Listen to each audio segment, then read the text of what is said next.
Witches Rage Series 2 Number 4. Ancestors are not your scapegoats. Let me start with a question. How many times have you heard someone complain? I light incense for my ancestors every week, but my life is still falling apart. Why don't they protect me? Maybe my ancestors aren't strong enough. Maybe they just don't care about me. I hear this all the time, and every single time I want to slam my head on the table. Because listen carefully, your ancestors are not your scapegoats. They are not your personal insurance policy. They are not your vending machine for good fortune. People treat ancestors like some kind of spiritual customer service line. You only dial the number when your life is burning down. When you lose your job, when you're sick, when you can't pay the bills. Suddenly you're at the altar, lighting incense, saying, "Grandfather, grandmother, please save me." But where were you the rest of the year? When was the last time you said thank you instead of please? Do you even remember your ancestor's name? Or do you just remember which lottery number you prayed for? That's the hypocrisy that drives me mad. You ignore them for 364 days. Then, on the one day you remember, you walk in with a shopping list. Health, money, success, romance, ding, ding, ding. As if your ancestors are supposed to deliver Amazon Prime shipping straight from the spirit world. Let me be clear, it doesn't work like that. I once spoke to a young woman who burst into tears in front of me. "Witch, I've prayed so hard. I give offerings, I burn incense, I even bowed an extra time, but nothing works. I think my ancestors abandoned me." And when I looked at her life, she had cheated 3 friends out of money. She constantly screamed at her parents. She spent her nights gossiping and tearing other people down. And yet, she expected her ancestors to treat her like a beloved child. That's not how energy works. Your ancestors are not powerless, and they are not heartless. But blessings are a two-way street. If you live without integrity, if you throw away the values your ancestors tried to pass down, the channel between you and them goes static. It doesn't vanish completely, but it flickers and fades. It's like a group chat in the spirit world. At some point, your ancestors look at each other and say, "This descendant? Embarrassing. I don't even want to be associated." And click, you're muted, maybe even blocked. Here's what most people don't realize. Ancestor veneration is not about paper money, food offerings, or candles. It's about how you live. Think about it. Your bloodline carries stories, resilience, and values. When you live with respect, when you push the family name forward with integrity, that energy echoes backward, and your ancestors proudly stand behind you. But when you disgrace yourself, when you take the inheritance and waste it, when you lie and cheat, your ancestors withdraw. Not because they can't help you, but because they won't. Protection is not automatic. It is earned through alignment. I remember another man who complained, "I pray every week, and still my business is failing. My ancestors must hate me." So I asked him, "How do you treat your clients?" And he froze, because he knew the answer. He was dishonest. He overcharged, delivered half the quality, and bragged about his tricks. So tell me, why would his ancestors protect a liar? If anything, they were probably shielding his victims, not him. Your ancestors are not your accomplices in crime. They're not going to cover up your mess just because you burned extra incense.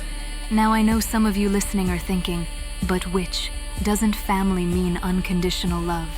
Yes, love is there, but protection is not unconditional when it comes to energy. Think of it like this. If your child keeps throwing themselves into traffic, ignoring every warning, would you keep running into the street to drag them back every time? Eventually you'd stop, because you realize they don't want to be saved.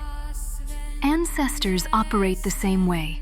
They will step in to soften blows, to whisper guidance, to shield you when you're doing your best.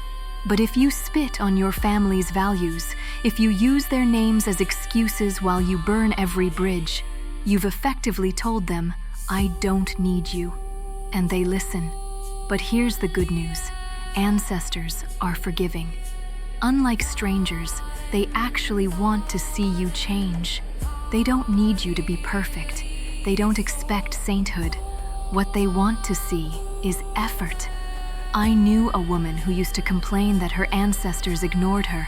Then she changed. She started taking care of her siblings. She worked hard to repair family relationships. She stopped lying to herself. Slowly, she began to feel her ancestors returning, first in dreams, then in synchronicities, then in moments of uncanny luck. She told me, "It feels like someone finally has my back again." And I said, "Of course, because you finally gave them a reason to stand behind you." So let me burn this into your mind. Ancestors are not your scapegoats. They are not your emergency hotline.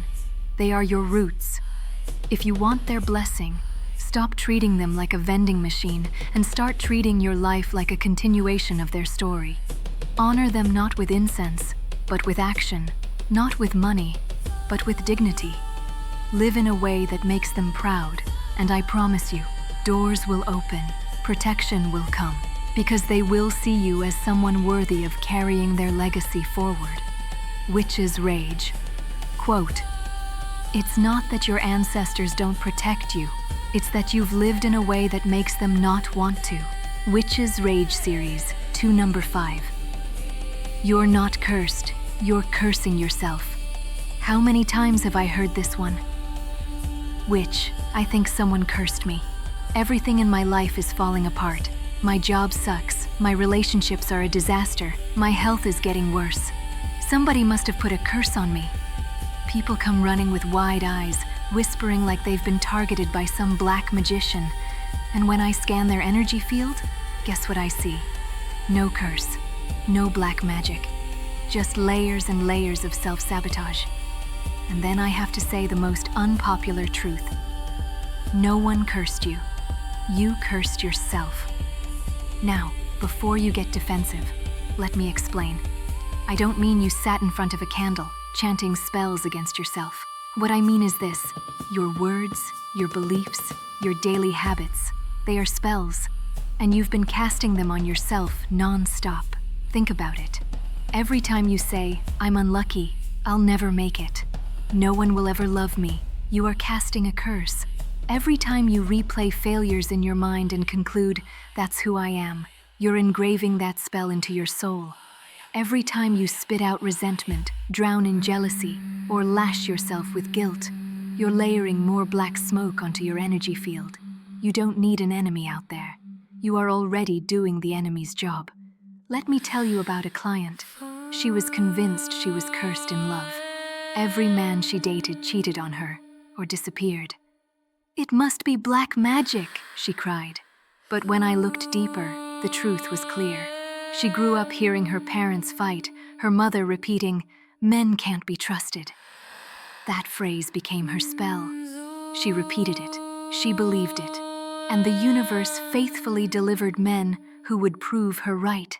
See the pattern? It wasn't a witch in the shadows cursing her. It was the mantra she carried since childhood. Here's another example. A man came to me after losing job after job. He swore his coworkers had cursed him out of jealousy. But when I checked his energy, I saw years of him telling himself, "I'm a failure. I don't belong anywhere. I'll always be rejected." Those words had wrapped around him like chains. Every interview, every meeting, he carried those chains in with him. People didn't even have to say anything. They just felt the heaviness and unconsciously pushed him away. That's not black magic, that's self-inflicted spell work. And here's the harsh part. Self-curses are the hardest to break. If someone else curses you, I can cleanse it. Rituals, protections, energy adjustments, I can remove outside interference. But when you are the one writing the curse, chanting it daily, reinforcing it every time you open your mouth, how do you expect it to disappear? It's like cleaning a house while you keep dumping garbage on the floor. I can clear it for you today, but tomorrow you'll fill it again, unless you stop being the one bringing in trash.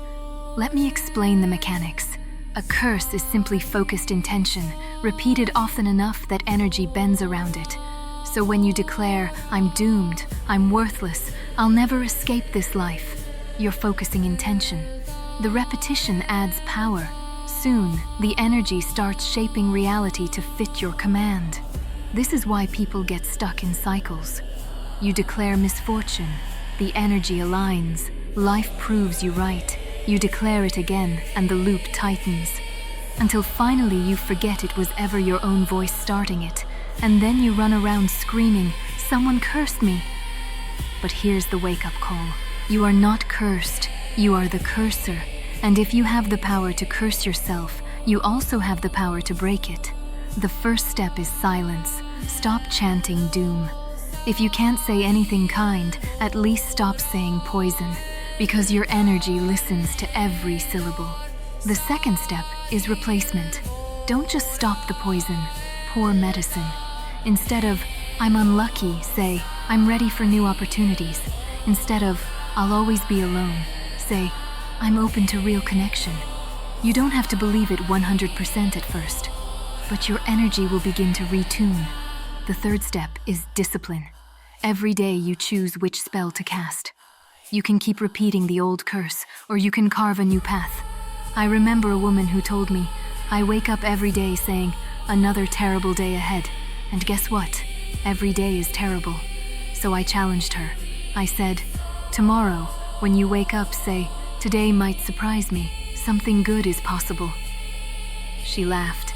She said it felt fake, but she tried. And within weeks, small things began shifting. She found money she forgot she had. A friend called offering a job lead. She even started sleeping better. None of these things were miracles. They were alignment. Her words stopped chaining her down, so her energy could finally move. So let me ask you, how many curses are you still chanting against yourself? How many times today have you whispered, "I can't, I'm not enough, I don't deserve better"? Because those whispers are your spell book. The good news? You can burn that book. You can write a new one. You can become your own healer instead of your own executioner. Witch's rage. Quote, "It's not that someone out there cursed you. It's that you became your own black magician, and only you can stop chanting the spell." Witch's Rage Series number 6. No one loves me. You've frozen yourself. How many times have I heard people cry, "Witch, why doesn't anyone love me? I give so much, I try so hard, and still I'm alone. What's wrong with me? Maybe I'm cursed. Maybe I'm destined to be unloved forever." And every time, I want to scream. Not because I don't feel their pain, I do, but because they're asking the wrong question. It's not that nobody loves you. It's that you've frozen your own heart and then blamed the world for the cold. Let's get real.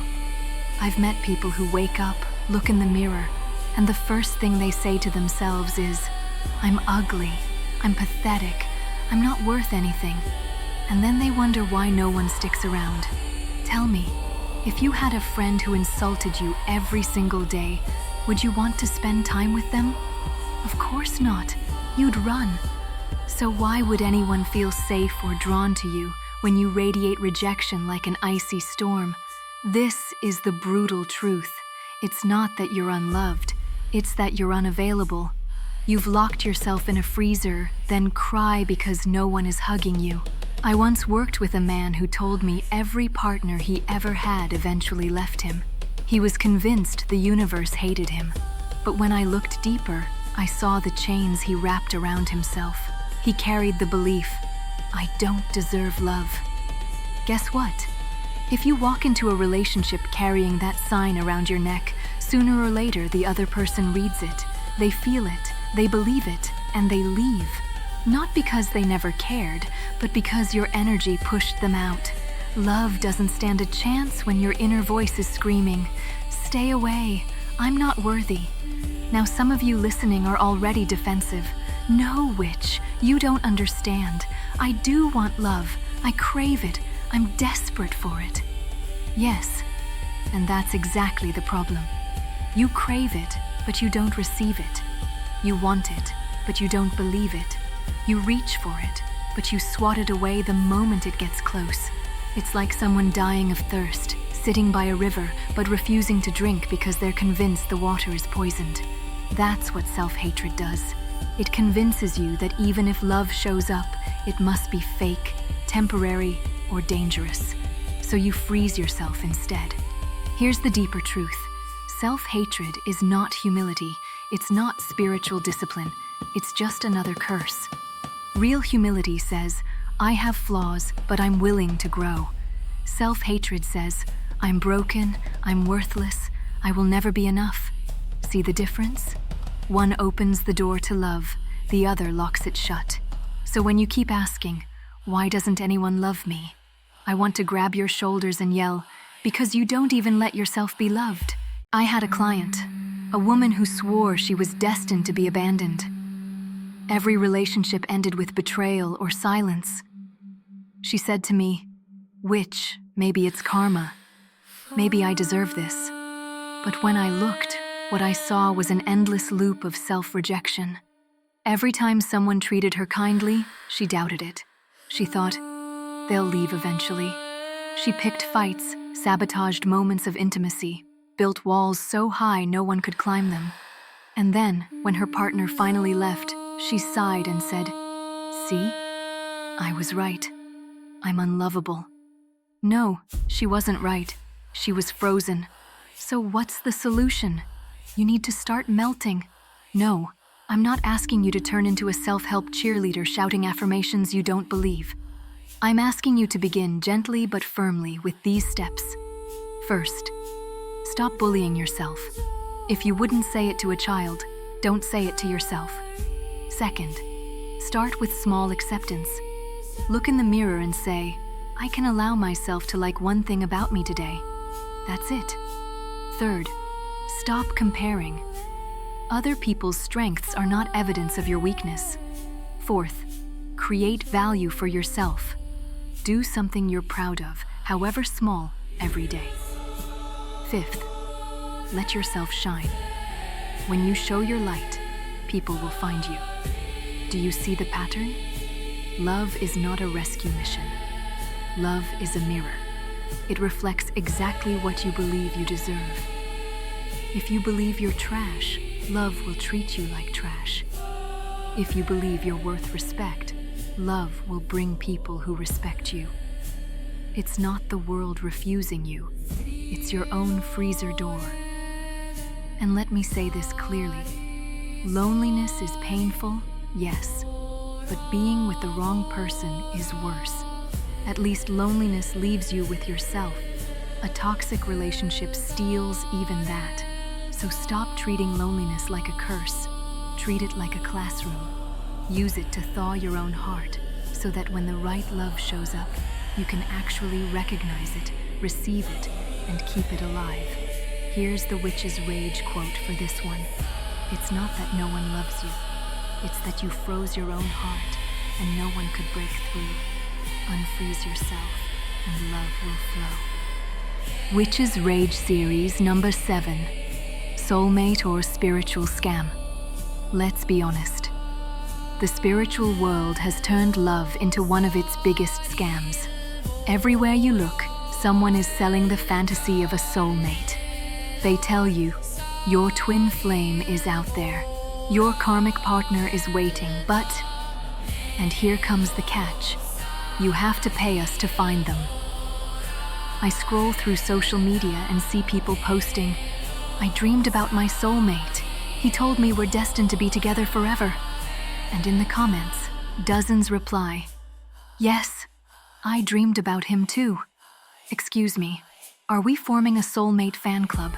Is this the start of a spiritual reality show? Because if everyone has the same soulmate, either this man is cheating on half the astral plane, or you're all fooling yourselves. What makes me furious isn't just the ridiculousness, it's the exploitation. Real people, lonely, vulnerable, searching for connection, walk into these traps. They pay thousands for workshops that promise soulmate activation. They surrender their hearts, their money, their time. And when it doesn't work, do they blame the teacher? Number. They blame themselves. I must not be pure enough.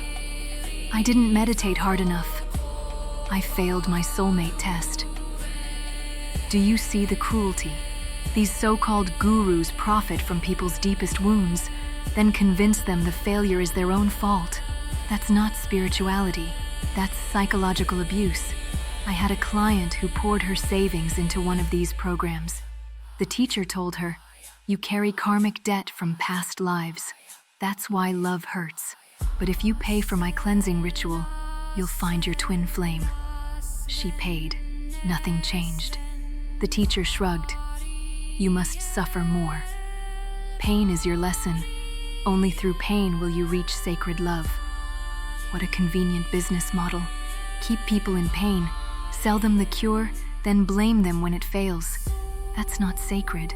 That's manipulation. Here's a truth people don't want to hear. Pain is not proof of love. If someone tells you this relationship is painful because it's karmic, run. If someone says, you must endure suffering to prove you deserve love, run faster. Love is not meant to be punishment. Real love does not suffocate, manipulate, or strip you of your dignity. Real love makes you stronger, freer, more alive.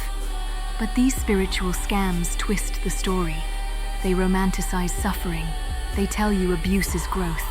They say waiting endlessly is devotion. They convince you that tolerating betrayal is proof of your sacred bond.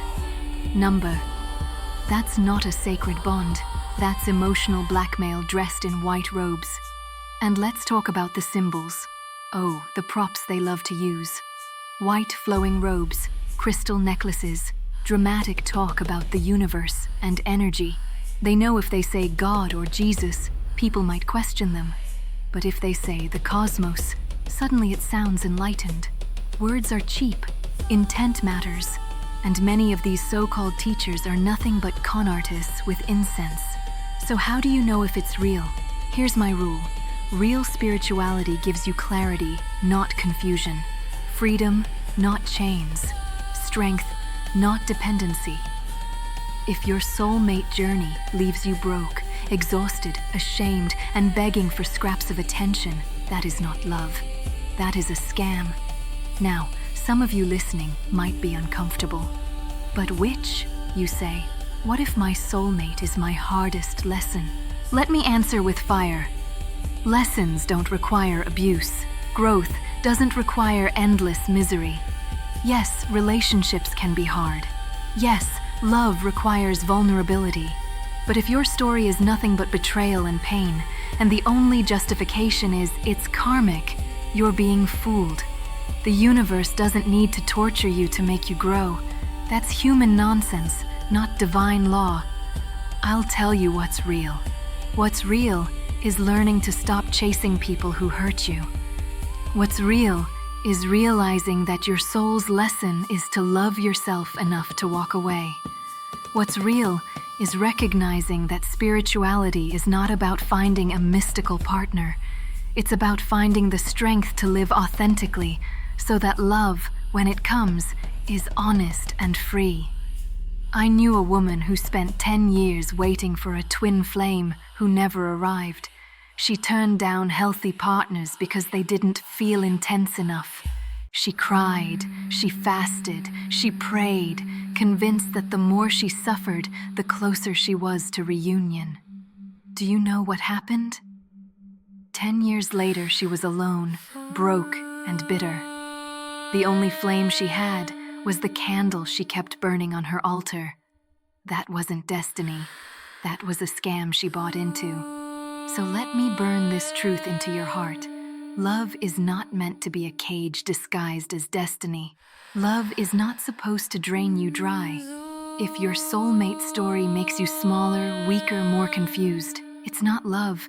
Real spirituality doesn't sell you shackles. It hands you keys. Witches rage.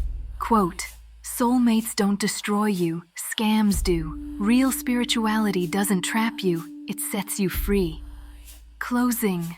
Witch's Rage series number 4 to number 7.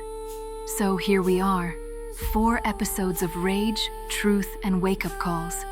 We talked about ancestors, not as your vending machines, but as your roots.